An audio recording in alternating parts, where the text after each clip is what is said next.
회개하라 천국이 가까웠느니라. 이 두 가지를 약간 좀 말이 앞뒤가 맞지 않는 회개하라 천국이 가까웠느니라, 이 말씀을 예수님께서는 증거하셨습니다. 이 말씀은 전에도 세례 요한이라고 하는 사람이 외치던 말씀이었는데 예수님의 외침은 세례 요한의 외침과는 달랐습니다. 이유가 무엇입니까? 예수님이 말씀의 근원이 되시는 분이시기 때문입니다. 예수님의 외침에는 세례 요한의 외침과는 비교할 수 없는 아주 놀라운 파워와 권위가 흐르고 있었던 것입니다. 그러자 사람들이 구름같이 몰려오기 시작을 했어요. 본문 1절에 있는 말씀을 보게 되면 예수께서 무리를 보시고 산에 올라가 앉으시니 제자들이 나온지라, 이렇게 말씀하고 있습니다. 여기서 무리라는 것은 적은 소수의 무리를 의미하는 것이 아니라 아주 많은 무리를 의미하는 것입니다. 이루 헤아릴 수 없이 수많은 사람들이, 각양각색의 사람들이 예수님 앞으로 나오고 있었음을 의미하는 것입니다. 그렇다면 엄청나게 많은 사람들이 주님께로 나오자 예수님께서는 그 많은 사람들에게 하나님의 말씀을 보다 효율적으로 증거하기 위해서 장소를 옮기셨는데 그 옮기신 장소가 산이었더라는 것입니다. 그래서 예수님께서는 산에 올라가 앉으셨던 것입니다. 예수님께서는 주로 처음에는 회당에서 말씀을 선포하고 가르치셨어요. 그런데 워낙 많은 사람들이 예수님 앞으로 나오자 예수님께서는 아예 넓은 산으로 올라가셔서 천국의 말씀을 선포해 주셨던 것입니다. 놀라운 사실은 예수님이 말씀을 선포하실 때마다 사람들이 변화가 되는 놀라운 역사가 벌어졌어요. 하나님의 말씀은 창조의 역사를 일으킵니다. 하나님 말씀은 우리의 마음을 바꿔놓습니다. 하나님 말씀은 우리의 생각을 바꿔놓습니다. 우리는 나름대로는 바른 것을 가기 위해서 막 간다고 합니다. 근데 뒤돌아보면 우리가 바르게 가고 있지 못하다는 것을 쉽게 발견할 수가 있어요. 그런데 신기한 것은 하나님 말씀을 가까이 하다 보면 내가 바르게 못하게 가다가도 바른 것으로 돌아오게 돼요. 그리고 나중에는 하나님이 원하시는 삶의 모습을 갖추기 시작을 한다는 것입니다. 언제 우리의 삶에 기적이 일어날까요? 하나님의 말씀에 관심을 가지고 하나님 말씀을 자세하게 잘 들으실 때인 것입니다. 말씀을 들으면 영육이 고침을 받는 놀라운 역사가 벌어지게 됩니다. 어제 뉴스를 보니까 너무너무 좋은 반가운 뉴스 하나가 떠올랐더라고요. 그래서 무엇이냐면 우리가 야구대회에서 우승을 했다는 것이 아니라 그거보다 훨씬 더 좋은 뉴스가 떠 있었어요. 그거 뭐냐면 우리나라 호서대학교 생명공학부라고 하는 그 연구실에서 아마 아시는 분은 아실 것입니다. 처음으로 아토피를 물리칠 수 있는 약을 발견했어요. 그 우리나라에서 발견, 이미 한 달 동안 임상실험 해가지고 모녀를 고쳤다고 합니다. 그리고 드디어 어제 발표를 하게 됐던 거예요. 아토피 잘 알죠? 그죠? 약이 없다는 그걸 어디서 멍게인가? 멍게의 뒷부분에 나와 있는 뭐가 있답니다. 저는 과학자도 아니고 의학자도 아니라서 설명드리기가 좀 곤란하지만 그 뉴스를 보는 순간에 얼마나 기분이 좋았는지 몰라요. 왜냐하면 요즘에 어른 가릴 것 없이 아토피라든지 여러 가지 질환, 정신질환이라든지 이런 것에서 많은 사람들이 시달림을 당하면서 살아가고 있잖아요. 근데 그것을 물리칠 수 있는 신약을 우리나라에서 개발을 했다고 하니까 이거 얼마나 기분이 좋은 일인지 몰라요. 그러니 어떤 상황에서도 사랑하는 여러분들, 우리 말씀 붙들고 살아가자고요. 예수님의 이 설교를 가리켜서 산상수훈이라고 합니다. 갈릴리의 어느 산에서 예수님께서 행하신 유명한 설교가 산상수훈이에요. 마태복음 5장, 6장, 7장을 아우르고 있습니다. 이 산상수훈은 복 있는 사람이 어떤 사람인지에 대해서 초점이 맞추어져 있어요. 그래서 마태복음 5장, 6장, 7장을 들으시면서 여러분들의 마음속에 진정 복 있는 사람이 어떤 사람인가, 거기에 대한 정의를 내리시길 바라고, 진정 복 있는 걸음은 어떤 걸음인가, 거기에 대해서 결심을 하시고 복된 삶을 누리시기를 예수님의 이름으로 축원을 드립니다. 복 있는 사람은 오늘 1절에 있는 말씀을 보니까 예수님께서 여러 가지로 말씀을 해주시지만 여러 가지 예수님이 해주시는 구체적인 말씀을 듣기 전에도 복 있는 사람이 어떤 사람인지 저와 여러분들이 쉽게 이해할 수가 있습니다. 먼저 복 있는 사람은 예수님 앞으로 나오는 사람이 복 있는 사람인 것입니다. 하나님의 아들이시며 하늘과 땅의 모든 권세를 예수님이 쥐고 계십니다. 예수님이 주인이세요. 예수님 마음대로 움직여지고 있더라는 거예요. 예수님이 주고 싶은 사람에게 줍니다. 예수님이 빼앗고 싶은 사람에게 빼앗습니다. 그러니 그 하늘과 땅의 모든 권세를 쥐고 계시고 모든 것을 다스리시는 예수님 앞에 나아가는 것이 얼마나 큰 복이겠느냐는 것입니다.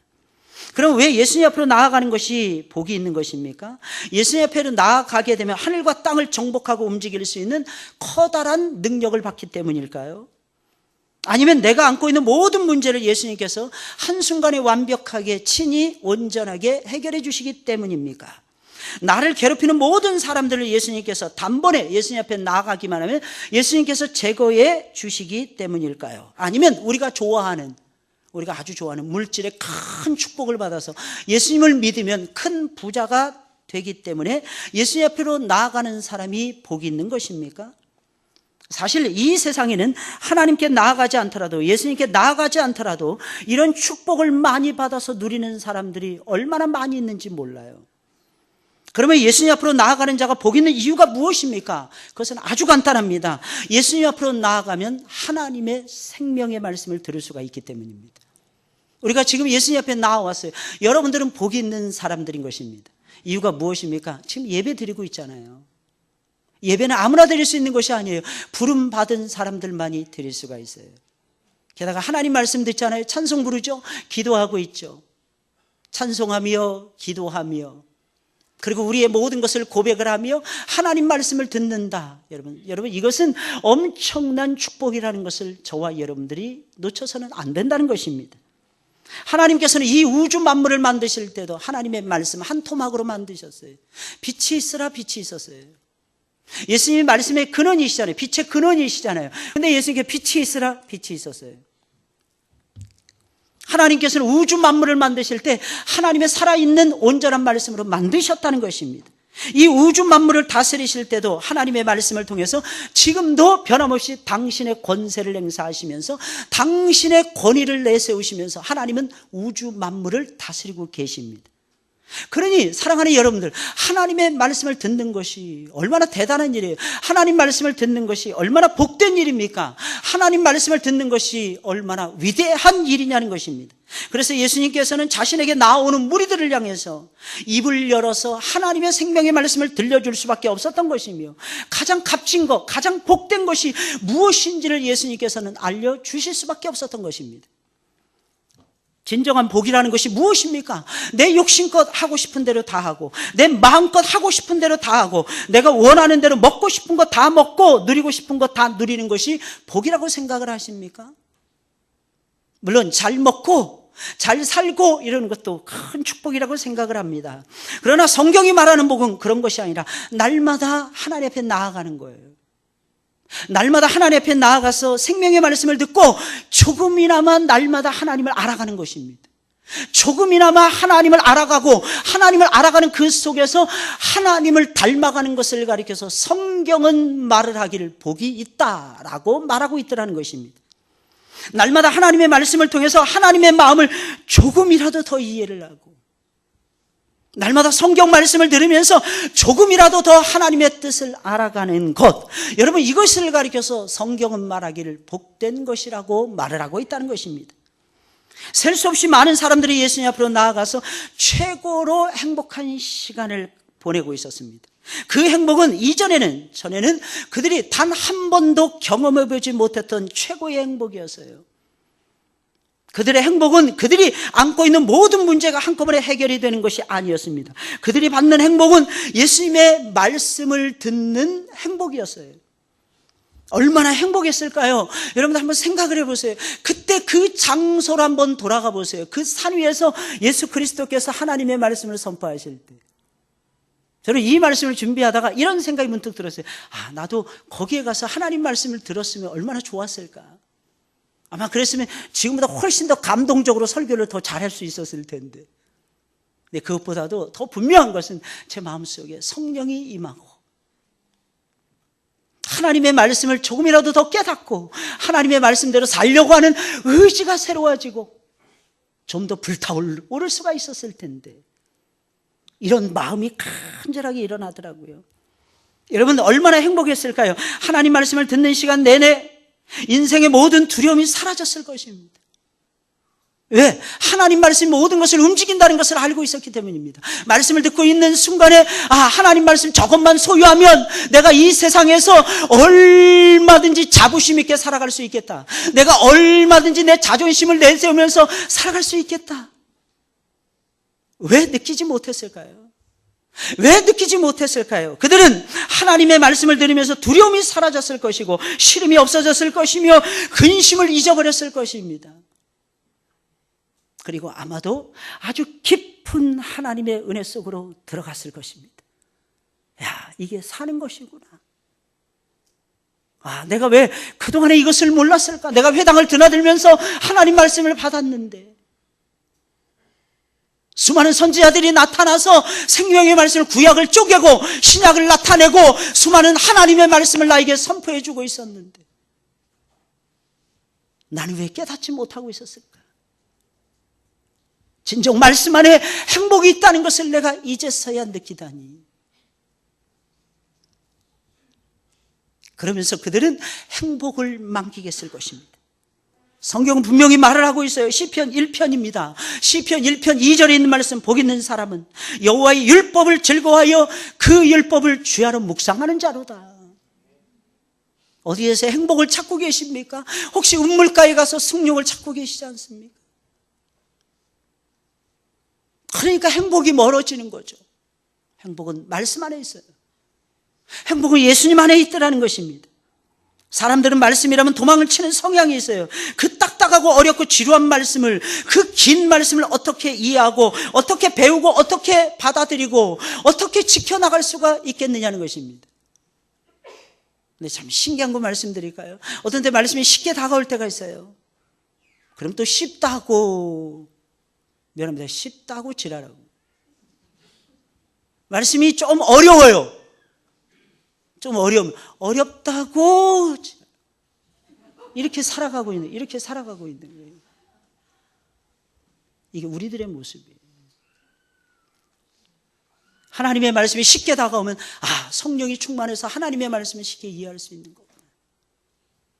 하나님의 종을 준비시켜서 하나님 말씀, 나에게 주옥 같은 하나님 말씀을 듣게 하시는구나. 내가 더 겸손해져서 낮아져서 차곡차곡 하나님의 말씀을 내 심령 안에 쌓아가야지. 하나님 말씀이 어렵습니다.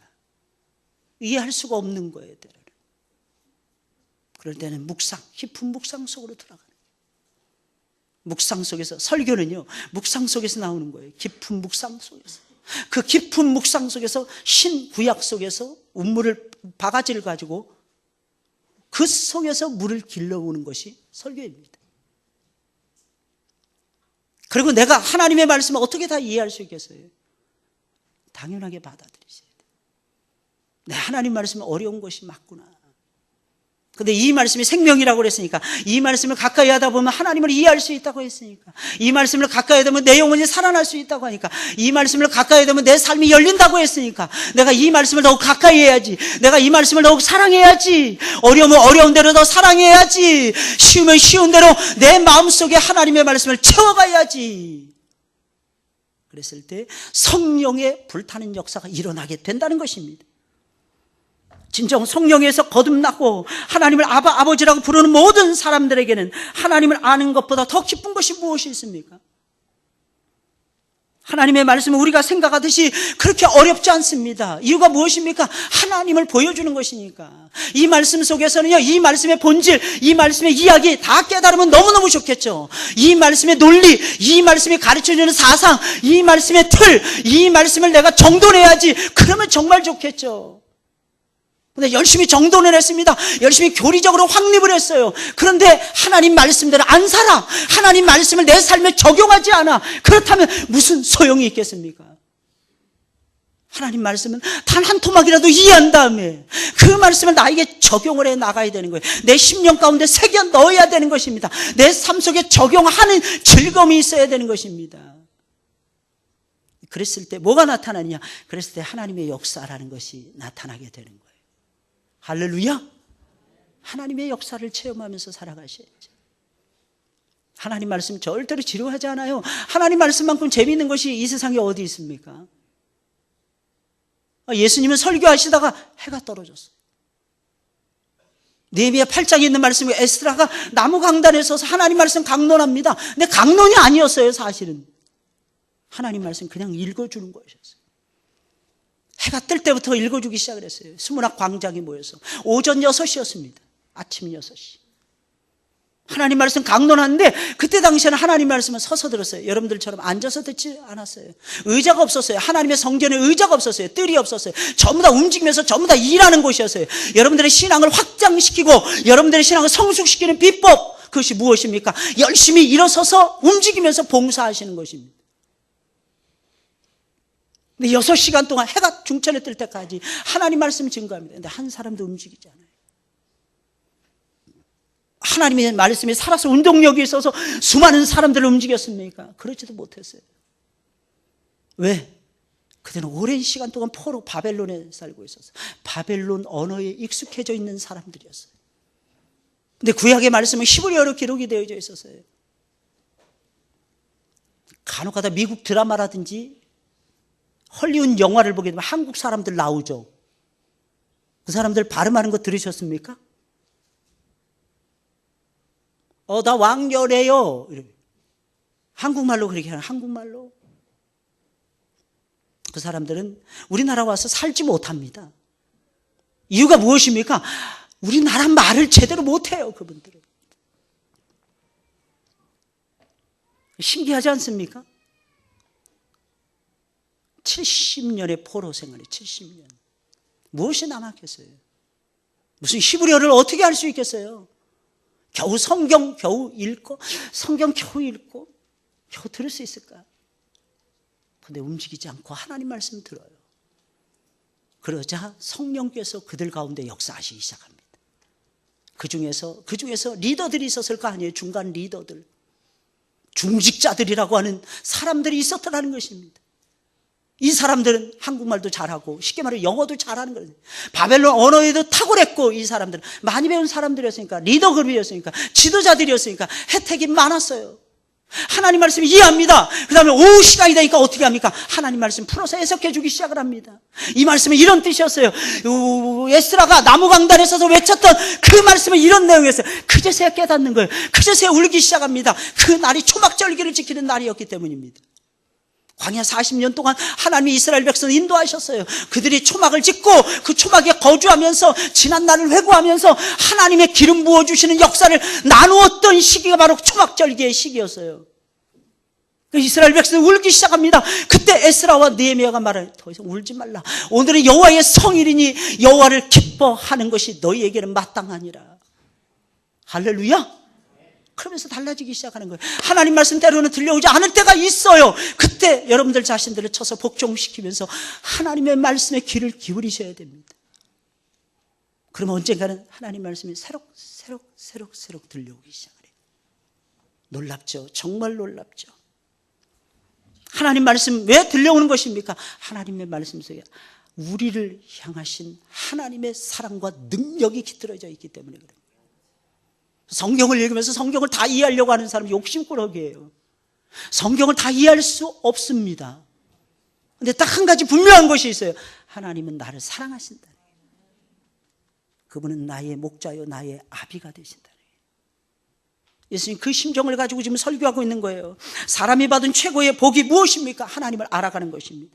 하나님을 알아가면 알아갈수록 얼마나 즐거운지 몰라요. 얼마나 믿음이 생기는지 몰라요. 얼마나 능력이 생기는지 몰라요. 그런데 엉뚱한 것에서 지금 찾고 있는 거예요.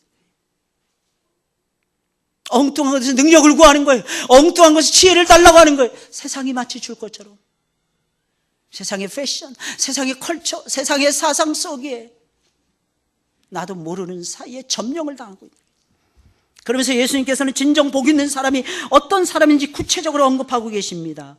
예수님께 나아가서 예수님의 말씀을 듣는 사람이 복 있는 사람이지만 구체적으로 어떤 사람들이 진정 복을 받은 사람인지 예수님께서는 지금 설명하고 있는 것입니다. 예수님께서는 가장 먼저 언급하는 것이 있어요.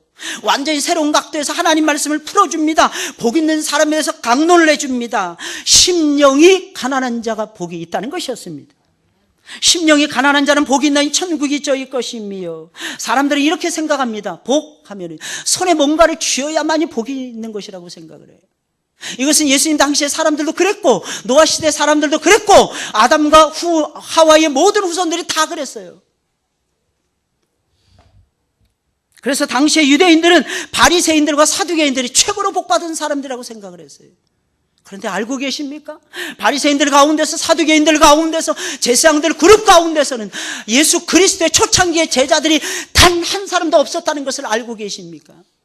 이것은 무엇을 의미하는 것입니까? 사두개인들은 자유주의의 물결에 빠져 있었고, 성경의 권위를 무시하고 있었고, 하나님 말씀의 권위를 부여하지 않고 있었고, 바리새인들은 말씀을 문자적으로만 섬기기 시작했어요. 말씀을 사상적으로 이해해야 되는데 사상은 제쳐놓고 하나님 말씀에 깃들여진 생각이 있잖아요. 아버지께서 그 말씀을 주신 이유가 있잖아요. 그것을 헤아리면서 말씀을 배워야 되는데 그거하고 전혀 상관없이 문자적으로만 지키는 사람들이 바리새인들이었어요. 이 사람들은 많이 배웠습니다. 많이 가지고 있었어요. 그래서 유대인들은 생각했습니다. 이 사람들은 천국에 다 들어간다는 것입니다. 모든 사람들이 다 천국에 들어간다는 것입니다. 논리적으로 생각을 했어요. 그런데 그것이 인간적인 논리였다는 거예요. 이 사람들 전부 다 천국에 들어가는데 그럼 다 천국에 들어간다면 이 세상에서 잘 먹고 잘 살아야 그 사람이 복 있는 사람이 아닐까 착각을 하고 있었더라는 것입니다. 천국에 다 들어갔죠? 맞죠? 그러나 알고 계십니까? 바울이 설명을 했잖아요. 천국에도 계급이 있다는 거예요. 천국에도 나누어지는 레벨이 있다고 하는 사실입니다. 근데 그 레벨은 어디서부터 시작되는 거예요? 이 세상에서 어떻게 살아가는 거예요. 만약에 천국에 상급이 없다면 이 세상에서 자기 자신이 제일 불쌍한 사람이라고 말을 하고 있어요. 이유가 무엇입니까? 바울의 마음속에 예수밖에 없었기 때문입니다. 세상에 즐거움 아무것도 없었어요. 와이프가 있었습니까? 새끼들이 있었습니까? 세상적인 기업이 있었습니까? 돈이 있었습니까? 집이 있었습니까? 자가용이 있었습니까? 아무것도 없었어요. 다 버렸어요. 왜 다 버렸던 것입니까? 천국에 가면 더 좋은 것을 하나님이 주신다는 믿음이 있었기 때문입니다. 이게 사도 바울의 생각이었어요. 그러나 예수님은 사람들이 생각하는 것처럼 많이 배우고 많이 가진 사람이 복 있는 사람이라고 말씀하시지 않았어요. 예수님 말씀하신 심령이 가난한 자가 복이 있느니라. 이 말씀을 들은 사람들은 깜짝 놀랐을 것입니다. 어떻게 가난한 자가 복이 있다는 말이에요. 그러나 예수님 분명히 말씀하셨어요. 심령이 가난한 자가 복이 있느니라. 어떤 사람이 복 있는 사람입니까? 마음이 가난한 사람이에요. 혹시 마음이 부자이십니까? 복이 없는 거예요. 마음이 이 정도면 되겠다 싶으신 분이 계십니까? 복이 없는 거예요. 나는 이 정도로 안 됩니다. 내 심령이 이렇게 연약합니다. 내 심령이 이렇게 교만합니다. 내 심령이 이렇게 나약합니다. 하나님. 그러니 제발 나를 불쌍히 여겨 주옵소서. 그 심령을 가리켜서 가난한 심령이라고 말하는 것입니다. 마음이 가난하다. 이것은 마음이 약해서 항상 남에게 의존하는 마음을 가리키는 것이 아니에요. 말 그대로 마음이 가난한 상태에 놓여져 있는 것을 말하는 것입니다. 마음이 엄청나게 가난해서 마음을 통해서는 내려놓을 수 있는 것이 하나도 없는 상태를 말하는 것입니다. 뭐 겸손하다든지 온유하다든지 너그럽다든지 오래 참는다든지 이런 것들이 보이지 않는다는 것입니다. 단지 내려놓을 수 있는 것이 있다면 그저 교만하고 악한 마음 상태뿐이라는 거, 이런 상태를 가리켜서 성경이 말하는 가난한 마음이라고 말하는 것입니다.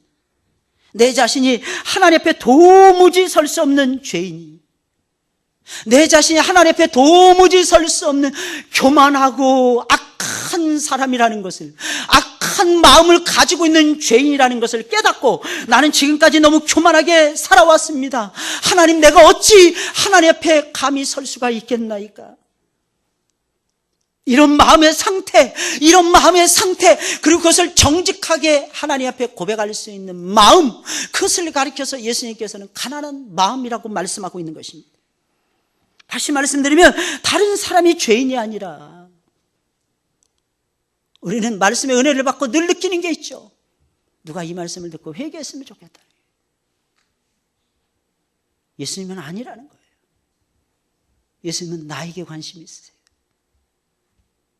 예수님은 내가 변화되는 것을 원하십니다. 다른 사람들이 아니라 그래서 내 자신이 죄인이고 내 자신이 완벽하게 교만한 죄인이라는 것을 고백하는 것, 바로 그 마음의 상태를 심령이 가난하다고 하는 것입니다. 사랑하는 여러분들, 알고 계십니까? 살다 보면 어느 날 갑자기 주님이 나를 찾아오세요. 누구에게나 주님은 찾아오십니다. 하나님을 잘 믿는 사람에게도 찾아오고, 하나님을 제대로 못 믿는 사람들에게도 찾아오고, 사업이 잘 되는 사람들에게도 찾아오고, 사업이 망해가고 있는 사람들에게도 찾아옵니다. 우리 주님은 어느 날 갑자기 찾아오세요. 그때 우리는 영광의 주님을 만나는 체험을 하게 됩니다. 어떤 때는 내 힘으로는 도무지 감당하기 힘든 큰 문제를 만날 때가 있어요.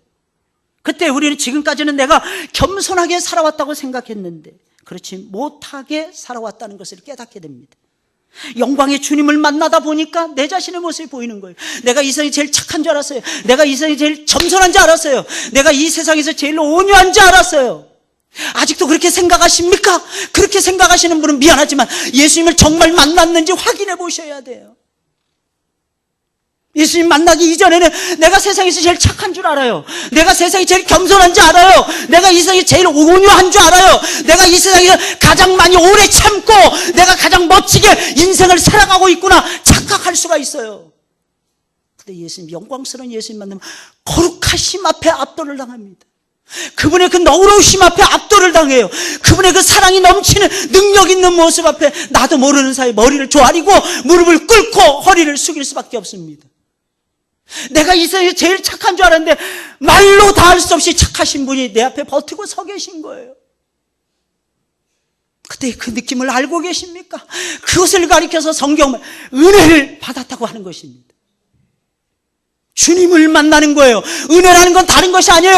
마음이 단순히 감동받고 눈물 칙칙 흐리는 것이 은혜가 아닙니다. 성경이 말하는 은혜, 성경이 말하는 은혜는 하나님의 존전에서 예수 그리스도를 만나는 것입니다. 예수 그리스도를 체험하는 거예요. 예수 그리스도의 거룩성에 몰두가 되는 것입니다. 예수 그리스도의 아름다움에 나도 모르는 사이에 빨려 들어가는 것입니다. 그걸 가리켜서 성경을 은혜라고 말하는 것입니다. 그러니 안 변할 수가 있나요? 예수님이 거룩하신데, 예수님이 가장 겸손하신데, 예수님이 가장 위대하신데, 예수님이 가장 온유하신데, 예수님의 마음이 제일로 너그러우신데 그 앞에서 내 모습이라는 게 얼마나 초라하고 얼마나 한심스럽고 얼마나 볼품이 없고 얼마나 처참하고 얼마나 처절하겠습니까? 신앙은요, 거기서 새롭게 출발하는 것입니다. 그러면 고백하지 않을 수가 없어요. 주님, 내가 죄인입니다. 그런데 놀라운 사실을 알고 계십니까? 우리 주님이 그 고백을 제일 좋아하신다. 주님, 내가 교만한 죄인입니다. 주님은 그 고백을 제일 기뻐하세요. 그때 우리 주님이 하시는 말씀이 있어요. 사랑하는 누구야? 내가 안다. 내가 내 마음을 안다. 내가 너의 생각 깊은 곳까지 통찰한다. 너는 내 아들이니라. 이걸 가리켜서 은혜라는 것입니다. 바로 이런 상태가 심령이 가난한 상태인 거예요. 내 자신이 가장 교만한 자입니다. 내 자신이 이 세상에서 어떻게 할 수 없는 가장 큰 죄인임을 느끼는 거예요. 그때 비로소 회개가 터지는 거예요. 그때 비로소 믿음이 생기는 거예요. 그때 비로소 중생이라는 것을 체험하게 되는 거예요. 그때 알게 되는 거예요. 하나님이 나를 얼마나 사랑하고 계시는지. 와, 죄인인데 나를 사랑하셨구나. 죄인인 줄도 모르는데도 나를 사랑하셨구나. 가장 교만함에도 불구하고 우리 주님께서는 나를 놓지 않고 계셨구나. 그때 비로소 신앙이라는 열매가 싹트게 되는 것입니다. 바로 그런 마음을 가지고 있는 사람에게 우리 주님께서 해주시는 위대한 선물이 있어요. 무엇입니까? 하나님 나라. 하나님 나라를 주시는 거예요. 하나님 나라를 경험하시는 여러분들이 되시길 주님의 이름으로 축원을 드립니다. 하나님 앞에 나올 때마다 어떤 마음으로 나오고 계십니까? 하나님, 저는 하나님 앞에서 고개조차 들 수 없는 죄인입니다. 제발 나를 떠나주세요. 이런 마음으로 나오고 계십니까? 그렇다면 그 사람은 이미 복을 받은 것입니다. 때때로 우리가 은혜를 받지 못하는 것은 마음이 너무 큰 부자이기 때문이에요. 내가 충분히 겸손하다는 거예요. 내가 충분히 온유하다는 거예요. 내가 충분히 예수님을 잘 믿고 있더라는 것입니다. 아닌데, 그럴 수가 없는데, 바울은 죽는 그날까지 내가 죄인 중에 괴수입니다. 나는 회방자요, 핍박자요, 포행자였습니다. 나의 나된 것은 오직 하나님의 은혜로 된 것입니다. 이것이 바울의 신앙 고백이었어요. 나는 죽고 나는 날마다 죽습니다. 나는 죽고 내 안에 오직 그리스도 예수만이 살아있기를 원합니다. 그러니 성도 여러분, 가난한 마음을 가지세요. 언제든지 어디를 가든지 하나님, 제가 제일 큰 교만한 죄인입니다. 제발 나를 용서해 주세요. 제발 나를 떠나주세요. 이런 고백을 하시면서 살아가셔야 돼요. 베드로는 영광의 주님을 만났을 때 아무것도 밤새도록 그물을 내렸지만 아무것도 애운 것이 없었어요. 그때 주님이 다가오십니다. 베드로는 어부였고 주님은 목수였어요. 깊은 곳으로 가서 그물을 내려라. 내가 밤새도록 그물을 내렸지만 애운 것이 하나도 없지만 주님 말씀 의지하여 깊은 곳으로 가서 그물을 내리겠나이다. 그때 고기가 엄청, 실패자 베드로에게 찾아오셔서 주님이 다가오셔서 영광스러운 주님의 모습을 보여주고 능력의 주님의 모습을 보여주시자 그 자리에서 무릎을 딱 꿇습니다.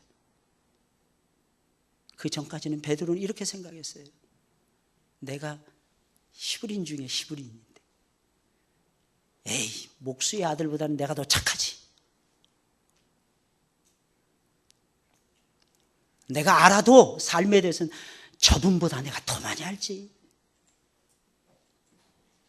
그런데 그분은 베드로가 모르는 놀라운 사실이 있었어요. 1년 반이 지난 다음에 그의 입으로 고백했던 그분은 하나님의 아들이셨던 겁니다. 하나님의 사자였던 것입니다. 그때 베드로가 고백했던 말, 주여, 내가 죄인입니다. 나를 떠나소서. 우시야 왕이 죽던 해에 이사야가 성전에 들어가서 어찌할 바를 몰라서 울고 있습니다. 그때 하늘의 보좌가 보여지면서 환상 중에 주 예수 그리스도께서 보좌에 앉아 계신 환상이 딱 떠오르는 거예요. 스랍들이 양쪽으로 날개치면서 두 날개로는 날개짓을 하고 두 날개는 얼굴을 가리고 두 날개로는 자기의 일들은 하는 것이 아니라 우리는 주의 일을 합니다. 발을 가리웁니다. 그러면서 거룩하다, 거룩하다, 거룩하다 창화합니다. 그 광경을 바라봤던 이사야 선지자는 이렇게 고백을 합니다. 화로다 나여 망하게 되었도다. 나는 입술이 부정한 사람이여 입술이 부족한 백성들 가운데 거하고 있사오니 만군의 여호와이신 하나님을 배웠음이로다. 그래서 이사야 선지자가 엎드립니다. 자신이 가장 거룩한 줄 알았을 거예요. 근데 거룩하신 주님을 보자마자 게다가 거룩하다 거룩하다 거룩하다 천사들의 음성을 듣자 이사야 선지자의 생각이 바뀌게 된 거예요. 아, 내가 죄인이구나. 우리가 보기에는 자신감이 가득 차 있는 사람, 복 있는 사람처럼 보일 것입니다. 물론 그럴 것입니다. 예수님 만나면 자신감도 생길 것입니다. 그러나 분별하셔야 돼요. 주님이 주신 자신감인지 내 안에서 솟구쳐 오르는 잘못된 자신감인지 엉뚱한 자신감인지. 하지만 주님은 하나님 앞에서 나의 부족을 느끼며 내 스스로는 아무것도 할 수 없다는 것을 인정하는 사람이 복 있는 사람이라고 선포하고 계십니다. 이유가 무엇입니까? 이런 사람만이 천국을 소유할 수가 있기 때문에. 그 가난한 마음에 성령이 비둘기같이 쏟아지는 거예요. 그 가난한 마음에 하늘이 열리는 거예요. 그 가난한 마음에 예수님이 깃드시는 거예요. 그 가난한 마음에 하늘 가는 길이 활짝 열리게 되는 것입니다. 어차피 이 세상은 잠시 잠깐이잖아요. 거쳐가는 세상 아닙니까? 이후에는 영원한 나라가 우리를 기다리고 있습니다. 그 나라는 두 나라로 쫙 갈라집니다. 하나님과 함께 영생 복락을 누리는 천국이라고 하는 나라가 있어요. 또 하나는 하나님의 영원한 심판을 받아서 영원한 형벌과 고통을 받는 지옥이라고 하는 나라입니다. 그때는 무조건 천국을 소유하는 자가 복이 있는 것입니다. 물론 나 자신의 죄성을 인정한다고 해서 무조건 천국에 들어갈 수 있는 것은 아닙니다. 하지만 이 과정이 있어야만이 예수님의 필요성을 느끼게 되잖아요. 나는 죄인입니다. 이 과정이 없이, 내가 가장 교만한 사람입니다. 이 과정이 없이 어찌 예수님을 나의 하나님이요 나의 구주로 영접할 수가 있겠습니까? 이 과정은 너무나도 소중한 과정인 것입니다. 주님을 받아들이게 만드는 터닦는 과정이에요. 그게 바로 심령이 가난하다는 과정인 것입니다. 하나님 말씀을 듣는 사람들의 태도를 보게 되면 사람들의 부류가 여러 가지구나 하는 것을 보게 됩니다. 어떤 사람은 아주 진지하게 말씀을 정말 잘 듣습니다. 이런 사람들을 보면은요, 설교할 맛이 나요. 얼마나 기분이 좋아지는지 모릅니다. 얼마나 감사한지 몰라요. 그런데 그런 사람들에게도 문제가 있어요. 무슨 문제입니까? 하나님 말씀, 들은 말씀을 나에게는 적용하지 않고 꼭 다른 사람들에게만 적용하려고 한다는 거예요. 말씀을 잘 들었어요. 은혜 받았어요. 그럼 나에게 적용하셔야죠. 잘 들은 걸로 멈추더라고. 잘 들은 걸로 끝내더라고요. 말씀을 잘 들으셨으면 가장 먼저 나 자신에게 적용을 해야 됩니다. 내가 어떤 존재인가? 주님은 우리에게 관심이 있어요. 한번 따라서 해볼까요? 예수님은 왜 나만 보십니까? 예수님은 나만 보시는 거예요. 옛날에 무슨 개그 프로그램에 그런 거 있었잖아요. 왜 나만 봐? 그런 게 있었잖아요. 이상하게 예수님은 나만 보고 계세요. 할렐루야. 나에게 관심을 기울이고 계신, 나에게, 다른 어떤 사람이 아니에요. 나에게. 군중 속에서도 당신의 백성들은, 당신의 자녀들은 찾아내시는 주님이십니다. 딱 보고 계세요. 말씀을 잘 듣나? 말씀 앞에 어떤 반응을 보이나? 개인적으로 봤나? 공적으로 봤나? 하나님 말씀으로 봤나? 사람의 소리로 봤나? 예수님은 다 보고 계세요. 예수님은 그 고백하시길 원하십니다. 주여, 내가 죄인입니다. 그것도 앞에 수식어가 하나 붙어야 돼요. 내가 가장 교만한 죄인입니다. 주여, 나를 떠나소서. 주여, 나를 용서하소서. 그것이 복 있는 사람의 본질적인 모습인 것입니다. 이 고백을 여러분들이 하시면서 진정 복 있는 삶을 살아가시길 예수님의 이름으로 축원을 드립니다. 우리 찬송을 부르겠습니다.